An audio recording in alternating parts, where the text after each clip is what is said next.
Welcome to the podcast Crime Salad, where we talk true crime. I'm your host, Ashley, and with me always is my husband and partner in crime, Ricky. The purpose of this podcast is to honor the victims through ethical storytelling in the hopes of preventing future tragedies. We want our stories to resonate and educate others in hopes that some of these similar cases with identifiable patterns can be prevented. Now, before we jump in, please let us warn you that this is a true crime podcast. The details of this episode may be triggering to some listeners. Listener discretion advised.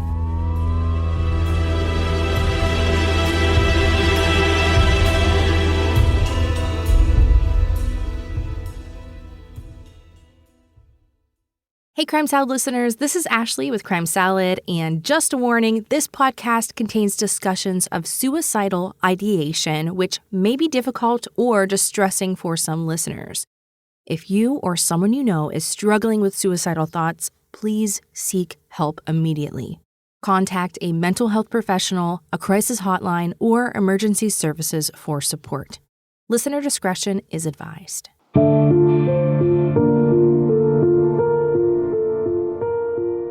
So this week, we are going to Aurora, Colorado. There's a dentist, a very successful dentist by the name of James Craig, who was married to the love of his life, Angela Craig. And together they had 6 beautiful children. They were married for over 22 years, and their children ranged in ages from 8 to 20 years old. They lived in a spacious home in the quiet, upscale neighborhood of Aurora, Colorado. And from the outside looking in, their lives seemed absolutely perfect. They were upstanding members of the Church of Jesus Christ of Latter-day Saints and were both deeply engaged in their religious community. But behind closed doors, James was hiding a dark secret, several dark secrets, which we will get into a little later. But the biggest of his secrets was the fact that he was carrying on a torrid and illicit affair with another dentist. She, too, was married with children and living in Texas when the two met and began a long-distance affair. Her name is Karen Kane, and she has her own orthodontics practice in Marble Falls, Texas. At the time the affair became public, Karen was also allegedly divorcing her husband to be with the married father of 6 children. While James and Karen were planning a life together, Angela was busy supporting her husband while the two climbed out of a financial mess that James created with his risky investments in cryptocurrencies and gambling debts. But James had a plan that didn't involve working hard or filing for bankruptcy for a second time. Instead, it involved getting rid of his wife and allegedly collecting on her life insurance benefits. Total classic move. Starting at the end of February 2023, James began putting together a sinister plot to slowly poison his wife, Angela, with small doses of a deadly substance. Now, taking a close look into Angela's social media, she regularly posted posts of her big and loving family. She shared posts on their birthdays and holidays and funny and heartwarming text exchanges with her children. Text messages will play a very big part in this case. They will help to reveal the truth about James's brazen betrayal and secret hidden life filled with addictions to pornography, gambling, and lies. Now, Angela's sister said that she thought about leaving him several times, but that he always managed to change her mind. One time, he even told Angela that he would kill himself if she left him. Angela's sister would later tell authorities that James had been addicted to pornography since he was a teenager and was prone to having multiple affairs. His dental practice, Summerbrook Dental, had recently filed for bankruptcy protection in 2021, and James had to sell half of his practice to a friend from dental school to save it from closure. Despite their tumultuous relationship and James's erratic behavior, Angela continued on social media, sharing the happy life that she tried her best to create and maintain. She would affectionately share how much she loved her crazy life. In 2016, she openly praised James for helping with housework. In one Facebook post, she wrote, quote, How many times has Jim come home from work, looked at the house, and looked at me in obvious confusion? See, I told him throughout the day about how busy I am, but when he comes home, he only sees me standing amidst a disaster and saying, "I finally got those pictures hung." To his credit, he totally understands and jumps right in to help me every time. And that's what makes him smoking hot, end quote. Now, knowing who Jim really is, his kindness is nauseating. And it's super heartbreaking to know how he truly felt about his loving and devoted wife. In a 2021 press release for his dental practice, he described himself as happily married. He went on to say he is a husband, father, dentist, theme park junkie, opera lover, football fan, cook, fisherman, and a snowboarder. Soon, he would be able to add a murderer to that list. A year later, in December of 2022, unbeknownst to Angela, he began telling friends and coworkers that he wanted to divorce her. He claimed he only stayed because she became depressed and suicidal. Ironically, the opposite was actually true. 5 years earlier, Angela discovered that Jim had drugged her. He explained it away by saying he had feelings of depression and suicide and only drugged her to prevent her from preventing him from killing himself.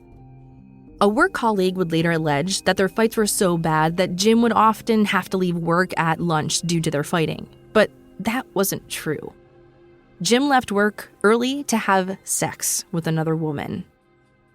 Now, a few months later, at the end of February of 2023, Angela went to visit close family out of state in Utah. When she returned a few days later, she began feeling ill. While visiting, her sister described her as perfectly happy and healthy. What Angela didn't know was the same week she was gone, Jim was preparing for her unexplained death. On February 27, 2023, James, who had his own laptop and computer in his office, was seen sitting in a dark lab room number 9.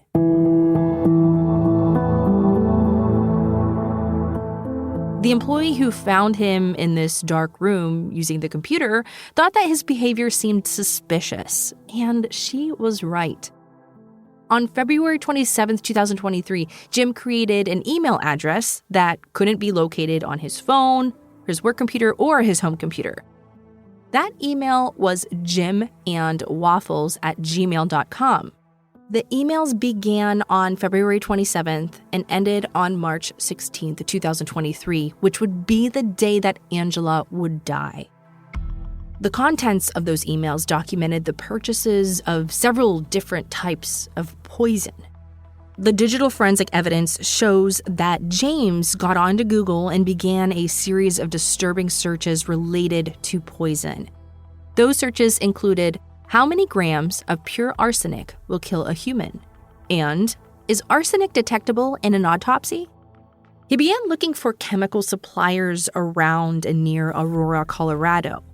He settled on ordering arsenic metal shavings from Amazon with a prepaid credit card to be delivered to his home address on March 4, 2023. In the description for the item, it stated that arsenic is often believed to be used for murder and has been the subject of many crime novels. There was also a warning that said, quote, "The real danger is in swallowing it, which could very well prove fatal." But James wasn't sure that this would do the job. So between 3:22 and 3:28 p.m., he began searching for pure arsenic on the Alpha Chemistry website, which sold various types of arsenic. Then James began consulting Google again, believing that the computer lab room could never be tracked back to him. He asked, quote, "How many grams of pure arsenic will kill a human?" Next, Jim went to YouTube to make sure that this was his best option. He watched a video called, quote, "Top 5 Detectable Poisons That Show No Signs of Foul Play, How to Make Poison, and the Top 10 Deadliest Plants That Can Kill You." He must have had doubts about the arsenic metal doing the job, so he Googled how to buy oleander. Oleander is a highly toxic plant that contains a potent cardiac toxin. All parts of the plant, including the leaves and the flowers and stems, contain this toxin, which can be deadly if ingested in sufficient quantities. James found an article that described oleander as the perfect poison. But James didn't have time to grow a shrub or plant it. He needed something that would work quickly. Next, he read an article on arsenic and cyanide. It was lengthy, but listed some of the symptoms of cyanide. The symptoms were weakness, nausea, difficulty breathing, seizures, or cardiac arrest. Later, these symptoms would match perfectly with Angela's symptoms. It was also explained that cyanide was very difficult to detect, and often it's too late by the time doctors diagnose it. On March 9th, 2023, Jim placed another order confirmation for poison. This time he ordered potassium cyanide from Midland Scientific Chemicals. This order was originally placed on the 6th. However, James needed to provide a statement of use since cyanide is heavily regulated. Basically, James had to prove that he wasn't seeking this poison for nefarious reasons or human consumption, which of course he was. Instead, on the statement of purpose, he said that he was a dental surgeon and he needed this chemical for use in his dental practice for a research study that he intended to publish. By this time, he had already poisoned his wife twice with arsenic metal shavings, and both times she recovered and was released from the hospital. James also had his mistress coming into town and needed to resolve his wife problem. He asked if it was possible to personally pick up the poison on March 9th, but the facility needed more information for its intended purpose. While all of this was going on, James had his mistress in town from March 8th through March 10th, with a return trip planned for the 16th. That would be the same day that his wife died. Eventually, the purchase was approved, and James expected the delivery to be Friday, March 10th. We'll go through the text messages between James and his wife, all while he is actively trying to obtain the poison needed to kill her. When the poison didn't arrive on the 9th, James was frustrated. He corresponded again with the chemical company and was told his shipment would arrive on the 11th. On the 11th, James again contacted the chemical company to complain his poison hadn't arrived. Now it was scheduled to be delivered on the 13th, his day off. James told his office manager that he was expecting a personal package and to make sure that no one opened it.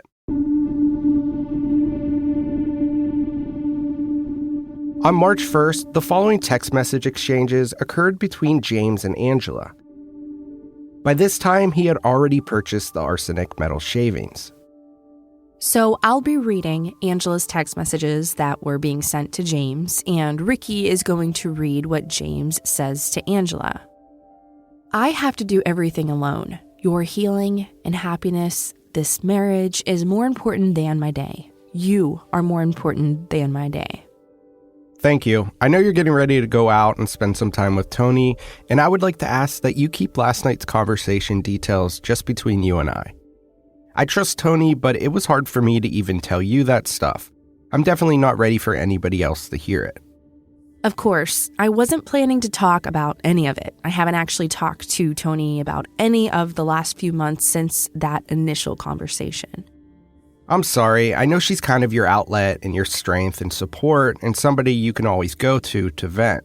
I hate taking away even a part of that since I know this is really, really hard for you. Police believe this discussion was about the fact that James had recently gambled and lost $2,000 of their money in Las Vegas. He had recently taken out $1 million mortgage on their home and allegedly lost it all in cryptocurrency. As a result, their finances were in dire shape. At this time, James was expecting a package from Amazon to arrive on the 4th of March. 2 days later, James prepared Angela's morning shake, and that's when she began feeling sick. The next conversation happened on March 6, 2023. Thank you so much for making my drink this morning. I just love you. I hope you have a great day, and I'm so glad you're back in town. You're welcome, baby. I love you too. I think my body is not liking the caffeine this morning either. My stomach feels fine, but my head feels funny and dizzy. Very strange. It's been a week since caffeine for you. Maybe your body's saying no thank you. I did a full scoop of caffeine and a full scoop of B vitamins. Is that how much you normally take? I'm super shaky. Oh, no, I do a small scoop of the B vitamins. It feels really weird. Oops, sorry, baby. That's okay, it will wear off. I am dizzy and my eyes don't want to focus, but I can get the stuff done that I need to this morning. Maybe you should lie down. I'm laying on my face on the mat in my room. You have a bed, you know.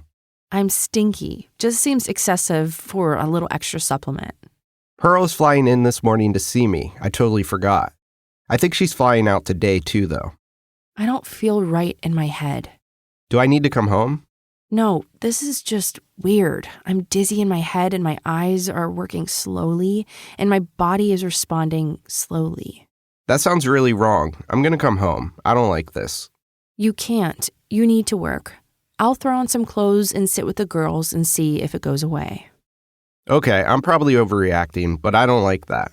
I can cancel patients for the morning or move some to Dr. P if needed, so if you change your mind, let me know.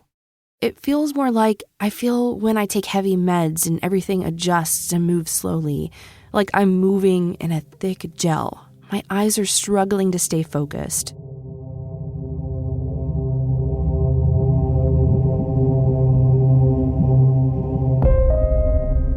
At this point, James was feeling hopeful that the first round of poison would do its job. Yet, he keeps up the act of a very concerned and loving husband. Did you take your blood pressure? I don't know where one is. Okay, if you do end up wanting me to come home, I'll bring one. I have a bottle of magnesium in the second drawer down on the left side of my sink. Take one of those. Have you eaten anything? I had my protein shake and magnesium makes me weird. This is not hungry. Are you nauseous? No, I feel drugged. Given our history, I know that must be triggering, but just for the record, I didn't drug you. I'm super worried, though. You looked pale before I left, like in your lips even. James doesn't want his wife to suspect that he had poisoned her. And in an epic level of gaslighting, he tries to convince her that she's either having a stroke or developed diabetes. I was plugging your symptoms into Google, and a stroke matches some of what you're describing. Do you have any weakness in your whole body or just one side? And is it both eyes or just one that feels blurry? It feels like my whole body and it's tingly and my eyes are struggling to focus. Are you still laying down? I got in my bed. Okay, good. My whole body feels so heavy. Something's really wrong. I'm coming home with a blood pressure cuff. If nothing else, I can at least help the girls stay on track while you rest. Please come get the dogs. Sorry. Also, I want to shower, but I'm worried. Okay, I'll come help. I'm all done and headed home. How are you feeling? Same. Belle's making grilled cheese. Thanks, Belle. I'm all done here and heading home now. I would like another blessing tonight if there's someone who can help. Okay, I'm sure we can find someone. That night, James took Angela to the ER, convinced his plan was working, and preferred she die in a hospital rather than at home. After giving her fluids, they released her the same evening. This prompted James to go back to the office, to lab room number 9, and try to purchase cyanide. At this point, the arsenic metal shavings were only making her sick. In addition to the cyanide, James also placed an order for $330 worth of dried oleander. This purchase was eventually intercepted by officers and never arrived. The next day was March 7th, and Angela continued to feel sick and weak, but she was still very much alive. You don't have to miss work today. We don't have anywhere to go today, and the girls and I will be fine. I'm starting to think I'm just sick, and this is a part of it. I'm going to try my primary care physician this morning, and we'll see what we can do. I may just have Belle take me to urgent care this morning. I should have had you do that yesterday. The ER is useless. Sorry. No, you're fine. It did help us rule out a lot of the other scarier things, so I'm glad we did it. I'm kind of wondering if maybe I had a sinus infection and I didn't really even notice because I got so used to them and it turned into an inner ear infection, and that's why it felt like it came on all of a sudden. Let's hope. So, how are you feeling compared to yesterday now that you're up and moving around? Same. Jeez. I'm not sure what you were expecting. I don't think this is a sleep thing.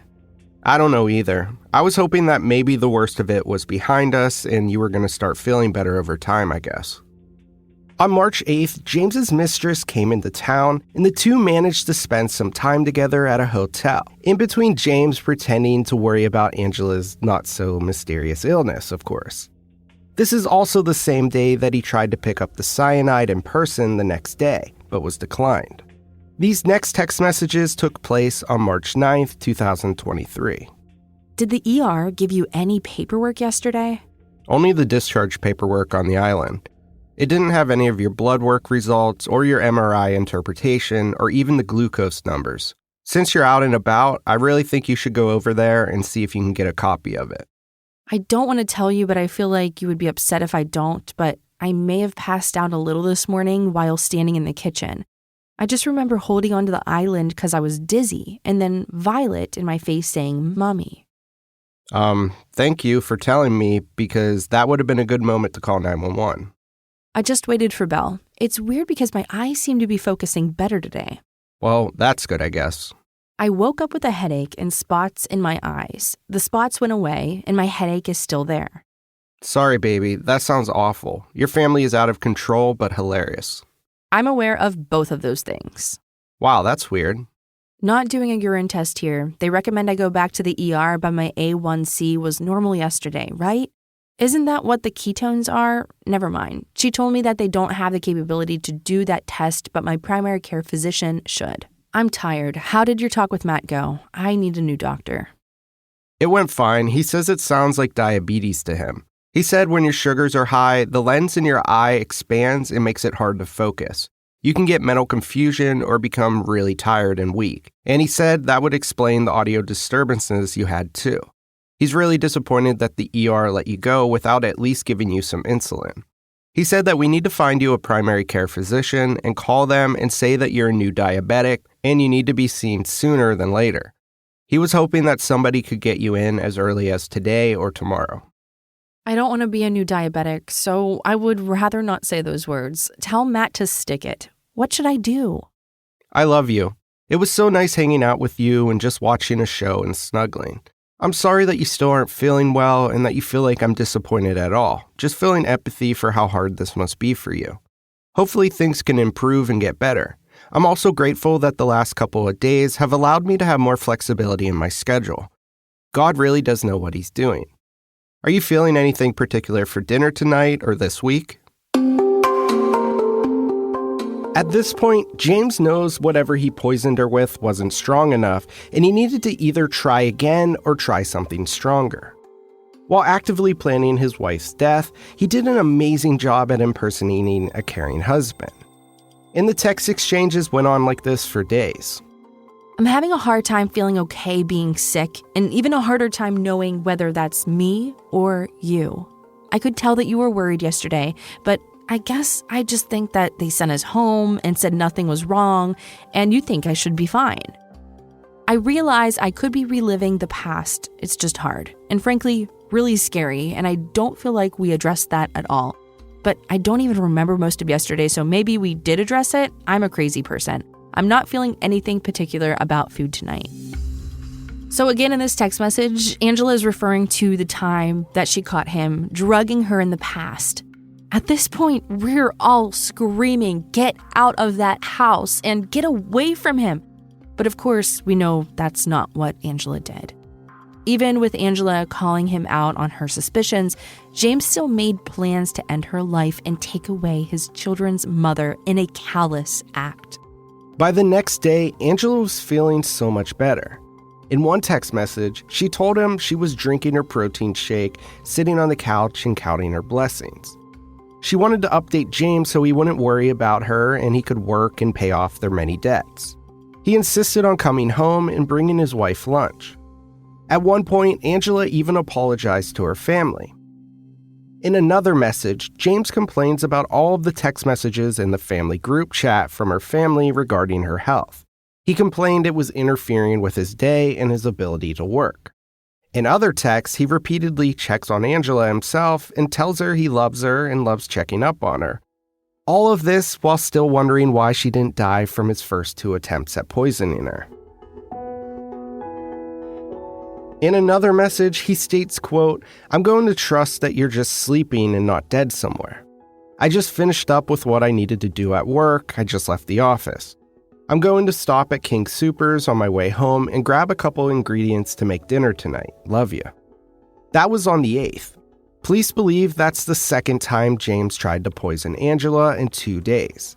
The next day, she would go to the hospital for the second time on the 9th. At this point, he's still trying to convince his wife that she has diabetes, and that this will all resolve itself once he can get a glucose monitor and get her officially diagnosed. In the meantime, he's wondering when his order for cyanide will arrive. On March 10th, one of James's packages of poison was intercepted by Amazon. It would be 3 more days before the cyanide arrived. On that same day, James has the audacity to text his hospital-ridden wife and say, quote, "It's really busy and crazy here, but that's all the case when you're not around. I want to be up there with you 24/7. I love you and miss you, and I'm so worried. I wish you were healthy enough to come home tonight and snuggle me. But thank you for staying there so that I can feel like you're being cared for by professionals. I love you. I'm excited to have you home again. I'm kind of feeling a little bit like I'm drowning, but I'm doing my best." Once again, Angela was about to be discharged. And once again, whatever he was poisoning her with wasn't working. He had a million chances to see how this illness was affecting his children and change his mind. Instead, he remained dishonest in his words and actions while continuing to plan his wife's painful death. The next morning on the 11th, he told Angela he had a dream about making love to her and he missed and wanted her. Although I bet he was silent on any dreams he had about his mistress.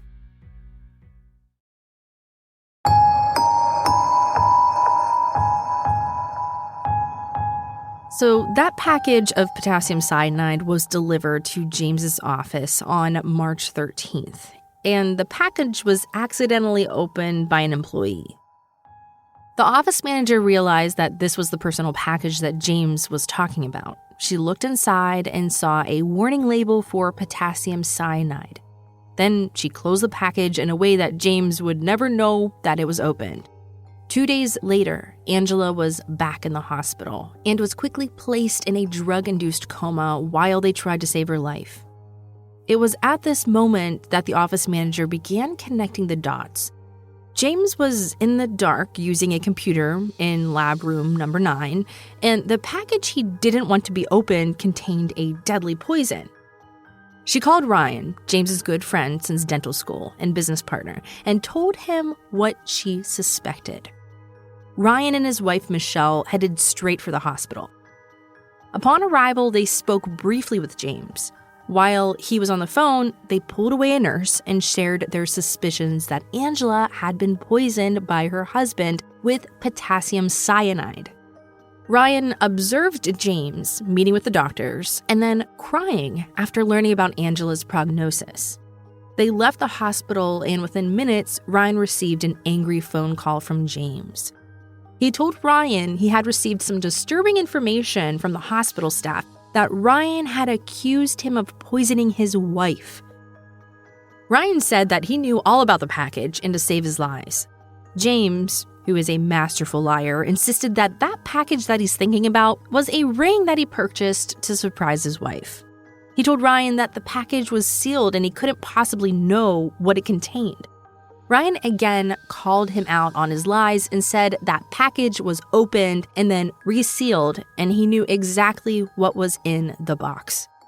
Again, James pivots with his lies and makes a comment that Angela asked him to order the cyanide, but it never occurred to him that she would actually take it. He explained that Angela was playing a game of chicken with her ongoing threats of suicide. This is something that everyone who knows Angela denies. James told Ryan that he didn't know the truth and asked him to stay out of his wife's medical issues.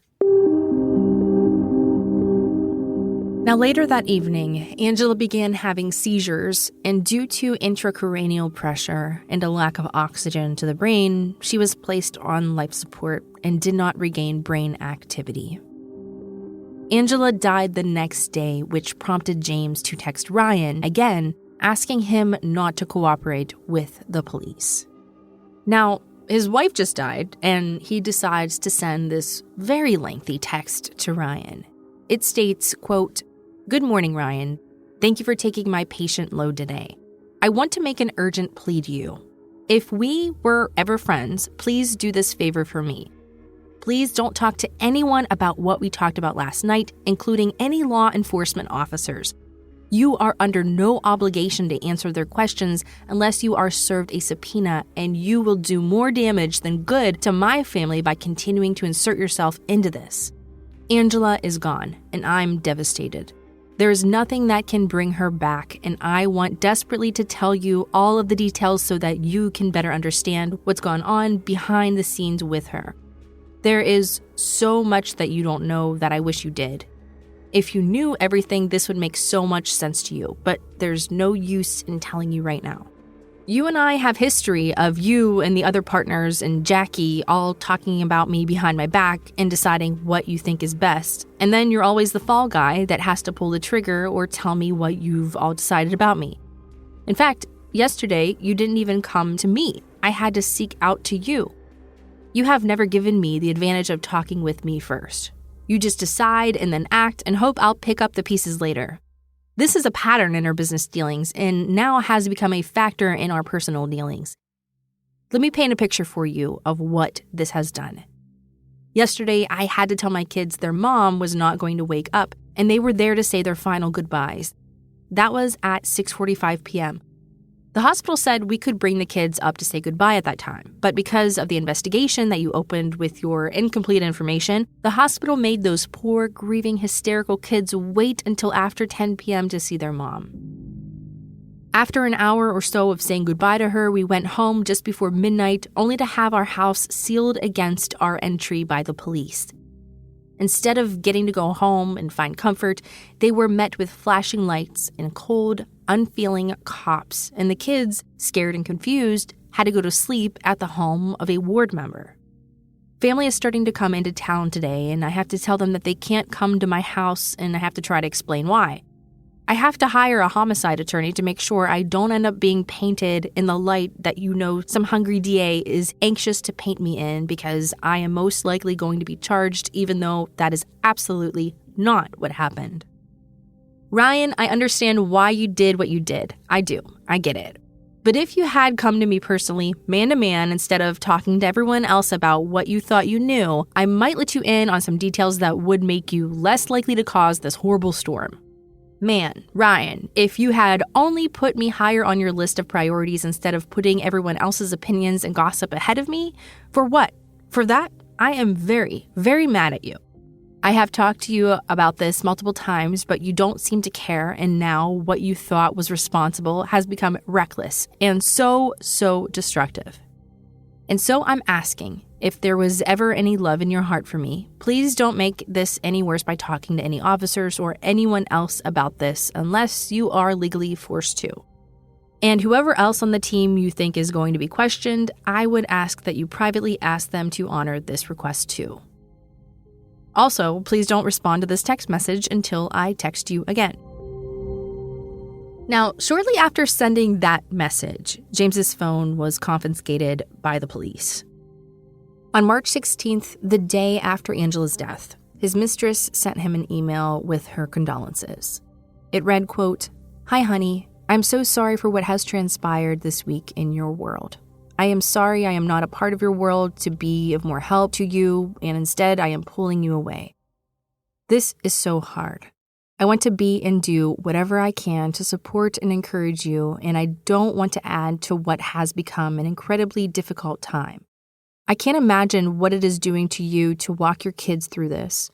I do want to give you any comfort I can, but I do not feel it is right for me to mix in with all those gatherings to mourn Angela either, and I do not want to meet your family as a friend and try to conceal what I feel for you. I am praying for you and seeking God's wisdom for this time." Now, just last month of the recording of this episode on March 18th, 2023, James Craig was arrested and charged with the first-degree murder of Angela Craig. And now Angela's 6 children have to live without their mother. If you are experiencing domestic violence, call the National Domestic Violence Hotline at 1-800-799-7233 or go to thehotline.org All calls are toll-free and confidential. The hotline is available 24/7 in more than 170 languages.